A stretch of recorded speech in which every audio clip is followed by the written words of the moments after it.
আসসালামু আলাইকুম ওয়া রাহমাতুল্লাহ। প্রিয় দর্শক, আজ আমি আপনাদেরকে জানাবো আরশে আজিম কি এবং কোথায় অবস্থিত, এর ক্ষমতাই বা কেমন।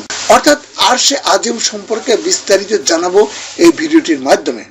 সবাইকে মনোযোগ সহকারে শেষ পর্যন্ত সঙ্গে থাকার জন্য বিশেষভাবে অনুরোধ করছি। বিসমিল্লাহির রহমানির রহিম। মহান রব্বুল আলামিন এই জগতের সৃষ্টিকর্তা, পালনকর্তা ও রিজিক দাতা। তিনি তার একান্ত পরিকল্পনা ও অনুগ্রহে জগতের সবকিছুই সৃষ্টি করেছেন। স্বীয় পরিকল্পনায় সাজিয়েছেন জগতের সবকিছু। তিনি এতই ক্ষমতাবান যে কোনো কিছু সৃষ্টির নিমিত্তে তার ইচ্ছাই যথেষ্ট। যখনই তিনি কোনো কিছু সৃষ্টি করতে চান তখন শুধু বলেন কুন বা হও। কুন বা হও নামক শব্দের উচ্চারণ করেন, তখনই তা হয়ে যায়। পবিত্র কোরআন মাজিদে মহান আল্লাহ তাআলা বলেন, তার ব্যাপার তো এই যে তিনি যখন কোনো কিছু করতে ইচ্ছা করেন তখন তিনি কেবল বলেন হও, ফলে তা হয়ে যায়। এটি সূরা ইয়াসিনের ৮২ নম্বর আয়াতে বলা হয়েছে। কি অসীম ক্ষমতা, অতুলনীয় তার বাহাদুরি, কত সুন্দর সৃষ্টির কারিশমা, কি দারুণ সৃষ্টির রূপায়ণ। এসবই মহান আল্লাহ রাব্বুল আলামিনের ক্ষমতার বহিঃপ্রকাশ। ক্ষমতাধর এ মহান প্রভুর ক্ষমতার মসনদ হলো আরশে আজিম। আরশে আজিম মহান আল্লাহ পাকের অতুলনীয়, অকল্পনীয় এক কুদরত। এটি মাখলুকাতের সর্বশ্রেষ্ঠ মাখলুকও বটে। পবিত্র কোরআনের বহু স্থানে আল্লাহ পাক আরশ সম্পর্কে বর্ণনা দিয়েছেন এই মর্মে, তোমাদের প্রতিপালক আল্লাহ, যিনি ৬ দিনে আকাশমণ্ডলী ও পৃথিবী সৃষ্টি করেছেন, অতঃপর আরশে সমন্বিত হয়েছেন। দিনকে তিনি রাতের পর্দা দিয়ে ঢেকে দেন। তারা একে অন্যকে দ্রুত গতিতে অনুসরণ করে এবং সূর্য, চন্দ্র, তারকারাজি তারই আজ্ঞাবহ। জেনে রেখো, সৃষ্টি তার, হুকুমও চলবে তার। বরকতময় আল্লাহ বিশ্ব জগতের প্রতিপালক। সূরা আল আরাফের ৫৪ নম্বর আয়াতে এটি বলা হয়েছে। তিনি আরো বলেন, নিশ্চয়ই তোমাদের প্রতিপালক হলেন আল্লাহ, যিনি আকাশ মণ্ডলী আর পৃথিবীকে ৬ দিনে সৃষ্টি করেছেন, অতঃপর তিনি আরশে সমুন্নত হয়েছেন। তিনি যাবতীয় বিষয় পরিচালনা করেন। তার অনুমতি প্রাপ্তি ছাড়া সুপারিশ করার কেউ নেই। তিনি হলেন আল্লাহ, তোমাদের প্রতিপালক। কাজেই তোমরা তাঁরই ইবাদত করো। তোমরা কি উপদেশ গ্রহণ করবে না? এটি সূরা ইউনূসের ৩ নম্বর আয়াতে বলা হয়েছে। তিনি আরো বলেন, আল্লাহই স্তম্ভ ছাড়া আকাশমণ্ডলীকে ঊর্ধ্বে তুলে রেখেছেন, যা তোমরা দেখছো। অতঃপর তিনি আরশে সমন্বিত হয়েছেন।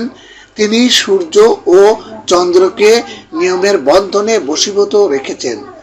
প্রত্যেকেই নির্দিষ্ট সময়ের জন্য গতিশীল আছে। যাবতীয় বিষয় তিনি নিয়ন্ত্রণ করেন। তিনি নিদর্শনগুলো বিশদভাবে বর্ণনা করেন, যাতে তোমরা তোমাদের প্রতিপালকের সাথে সাক্ষাতের ব্যাপারে দৃঢ় বিশ্বাসী হতে পারো। এটি সূরা আর-রাদের ২ নম্বর আয়াতে বলা হয়েছে। উল্লেখিত আয়াতগুলো পর্যালোচনা করলে মহান আল্লাহ রাব্বুল আলামিনের অসীম ক্ষমতা ও ক্ষমতার মসনদ আরশের সুস্পষ্ট বর্ণনা প্রতিভাত হয়। আরশ মহান আল্লাহ পাকের মসনদ।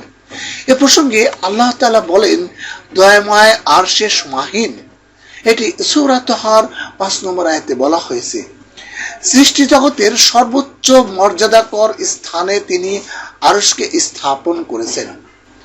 আরশের নিচে জান্নাত বিদ্যমান, আর তার বরাবর নিচে ফেরেশতাদের ইবাদত তথা তাওয়াফের জন্য নির্মিত বাইতুল মামুর নামক স্থান। নিষ্পাপ নিষ্কলুষ ফেরেশতাদের একমাত্র তাওয়াফ ভূমি বাইতুল মামুরের ঠিক নিচ বরাবর কাবাতুল মুশাররাফা অবস্থিত। হাদিসে রাসূল পাক সাল্লাল্লাহু আলাইহি ওয়াসাল্লাম আরশের অবস্থান সম্পর্কে সুন্দর ও সুস্পষ্ট বর্ণনা এভাবে করেছেন।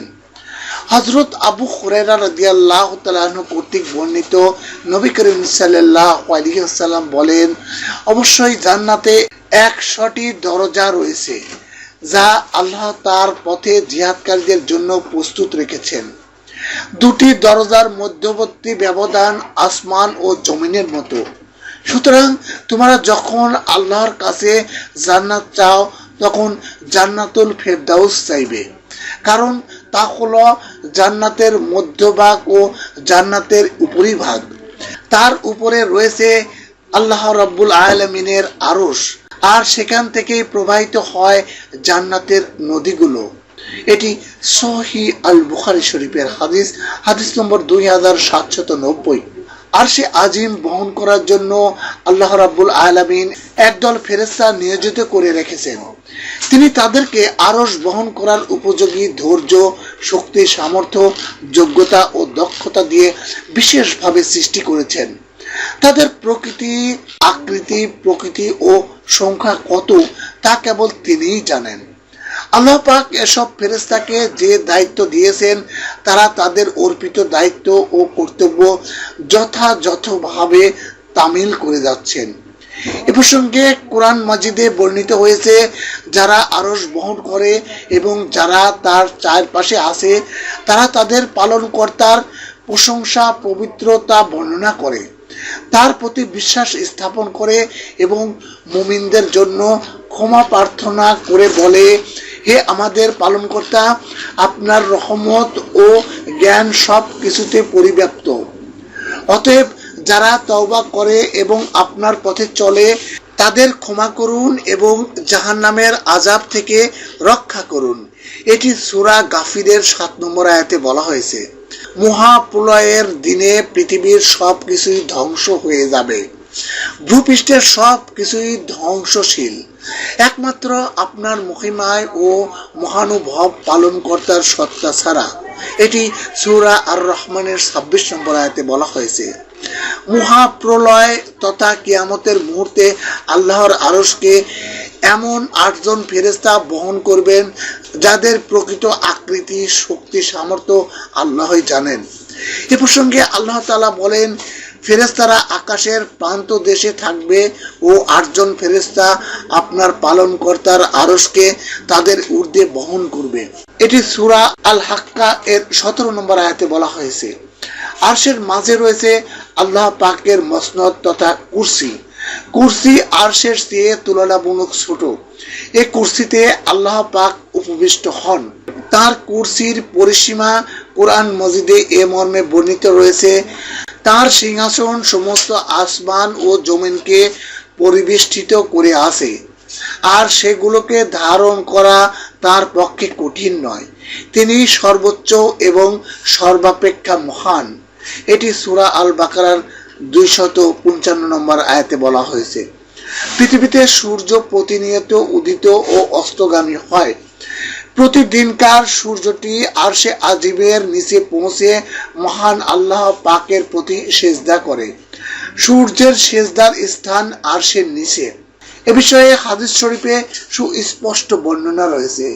আবু জার রাদিয়াল্লাহু তাআলা আনহু থেকে বর্ণিত, নবী করিম সাল্লাল্লাহু আলাইহি ওয়াসাল্লাম সূর্য অস্ত যাওয়ার সময় আবু জার রাদিয়াল্লাহু তাআলা আনহুকে বললেন, তুমি কি জানো সূর্য কোথায় যায়? আমি বললাম, আল্লাহ এবং তার রাসূলই ভালো জানেন। তিনি বললেন, তা যেতে যেতে আরশের নিচে গিয়ে সেজদায় পড়ে যায়, অতঃপর সে আবার উদিত হওয়ার জন্য অনুমতি চায় এবং তাকে অনুমতি দেওয়া হয়। আর শিগগিরই এমন সময় আসবে যে সেজদা করবে কিন্তু তা কবুল করা হবে না, এবং সে অনুমতি চাইবে কিন্তু তাকে অনুমতি দেওয়া হবে না। তাকে বলা হবে, যে পথ দিয়ে এলে ওই পথেই ফিরে যাও। তখন সে পশ্চিম দিক থেকে উদিত হবে। এটার মর্ম হলো মহান আল্লাহর বাণী। আর সূর্য নিজ গন্তব্যে অথবা কক্ষপথে চলতে থাকে। এটা পরাক্রমশালী সর্বাগ্যের নিয়ন্ত্রণ। আরশে আজিম অতি মূল্যবান স্থান, যে স্থান কেবল আল্লাহর জন্যই। মুহাক্কিক উলামারা বলেন, আরশ হলো সৃষ্টি জগতের ছাদ স্বরূপ। আরশের নিচেই সবকিছু। কেবল আল্লাহ পাকই আরশের উপরে অধিষ্ঠিত রয়েছেন। মহান ক্ষমতাধর ও প্রতাপশালী আল্লাহ রাব্বুল আলামিনের আরশের ছায়ার নিচে তার কিছু প্রিয় বান্দা কিয়ামতের দিন সাময়িক অবস্থানের সুযোগ পাবে। তারা কারা? তাদের পরিচয় স্পষ্ট করে দিয়েছেন বিশ্বনবী রাসূল পাক সাল্লাল্লাহু আলাইহি ওয়াসাল্লামের মুখ নিঃসৃত বাণী। হযরত আবু হুরায়রা রাদিয়াল্লাহু তাআলা আনহু কর্তৃক বর্ণিত, তিনি বলেন, রাসূল পাক সাল্লাল্লাহু আলাইহি ওয়াসাল্লাম বলেছেন, আল্লাহ তাআলা 7 ব্যক্তিকে সেদিন তার আরশের ছায়া দান করবেন, যেদিন তার ছায়া ব্যতীত আর কোনো ছায়া থাকবে না এই পৃথিবীতে। আর তা হলো 1 নাম্বার ন্যায়পরায়ণ বাদশা অর্থাৎ রাষ্ট্রনেতা, 2 নাম্বার সেই যুবক যার যৌবন আল্লাহ তাআলার ইবাদতে অতিবাহিত হয়, আর 3 নাম্বার হলো সেই ব্যক্তি যার অন্তর মসজিদের সাথে লটকে থাকে অর্থাৎ মসজিদের প্রতি তার মন সদা আকৃষ্ট থাকে, 4 নাম্বার সেই 2 ব্যক্তি যারা আল্লাহর সন্তুষ্টি লাভের উদ্দেশ্যে বন্ধুত্ব ও ভালোবাসা স্থাপন করে, যারা এই ভালোবাসার উপর মিলিত হয় এবং এই ভালোবাসার উপরেই চিরবিচ্ছিন্ন হয় অর্থাৎ মৃত্যুবরণ করে, 5 নম্বর সেই ব্যক্তি যাকে কোনো কুলকামিনী সুন্দরী ব্যভিচারের উদ্দেশ্যে আহ্বান করে কিন্তু সে বলে আমি আল্লাহকে ভয় করি, 6 নম্বর সেই ব্যক্তি যে দান করে গোপনে, এমনকি তার ডান হাত যা প্রদান করে তা তার বাম হাত পর্যন্ত জানতে পারে না,